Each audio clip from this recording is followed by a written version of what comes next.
मुसलमानों ने कहा भाई बना लो, खत्म करो, राड खत्म करो। हिंदुओं ने भी कहा कि भाई बनाओ, मगर रोजगार कहाँ से आएगा? मंदिर रोजगार थोड़े दे देगा। नहीं, मंदिर से रोजगार क्यों नहीं मिले? किसे मिलेगा? जो पुजारी मंदिर का बनेगा उसको निर्माण मिलेगा। होगा। वा वा, काय ज्ञान देतो हा. सध्या तर आपण राम मंदिराचं बाजूला ठेवू. राम मंदिरावर बोलायची यांची लायकी नाही. सध्या आपण प्रयागराजमध्ये होणाऱ्या कुंभमेळ्यावर बोलू. कुंभमेळ्यावर होणारा खर्च $10 बिलियन यांनी 90,000 करोड रुपये. अनुमान आहे की या कुंभमेळ्यात 45 करोड श्रद्धालू येणार आहे. जर औषध काढली तर एका व्यक्तीने 2,000 रुपये खर्च केले तर $10 बिलियन यांनी 90,000 करोड रुपयाच्या वर GDP तयार होत आहे. ती फक्त एका सनातनी हिंदू त्योहारपासून.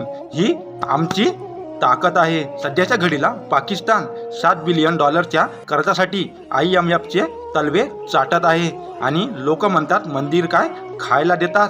हे समजायला पाहिजे. समजलं का चंद्रशेखर रावण? ही आमची ताकद आहे जे तू करू शकत नाही. राम राम.